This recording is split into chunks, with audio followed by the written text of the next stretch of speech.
with Mahjoob Zweiri. He joins me live from Doha. He's a professor of contemporary Middle East politics at Qatar University. Thank you so much for being with us on the program. So let's pick up where Reza left off at in terms of the elections. What are your thoughts moving forward in terms of the potential candidates that are going to be presented to the public? And do you think that we're going to witness a similar turnout of that of President Raisi's term if they do indeed choose to elect or put forward a conservative candidate? Thank you, Afnan. Well, I think the time is very tight.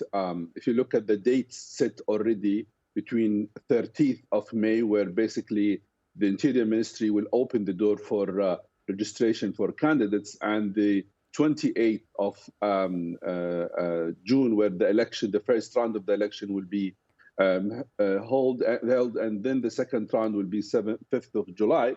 The time is very tight, which basically will affect the list of candidates.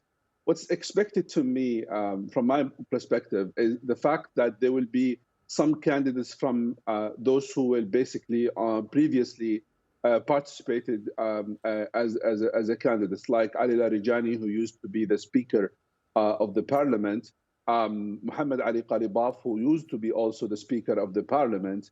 Will be interesting is to see a religious clerk. That is what's important, because I was reviewing the possible names. There is no religious figure, where basically will be very interesting to see. That could be repeating the election of Mahmoud Ahmadinejad, which be conservative, but more, I would say, more modern on the appearance. And I think that will be the case. I don't think so there will be any change on how things will move.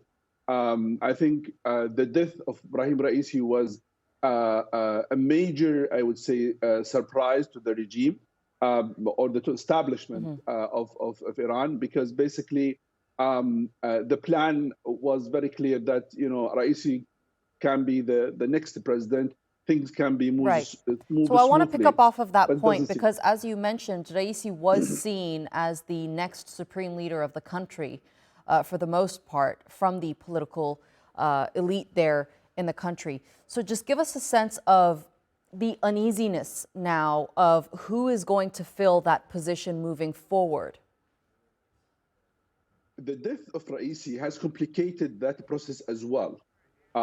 We were saying that in the first 24 hours of what happened, that he was on top of the list, but until yesterday, a report came from Reuters saying that actually he was removed 3 months ago after a report to the supreme leader saying that the country economically is not moving in the right direction.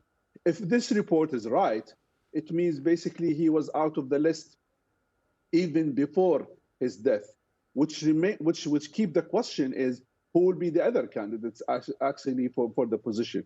To be honest, until now, there is no important figures. I think the selection of the future supreme leader will be influenced by the moment and the Iran internal circumstances, right, and what are the nature of challenges Iran facing at that moment. All right, Professor Mahjoob Zweiri, thank you so much for being with us here on TRT World and sharing that analysis with us.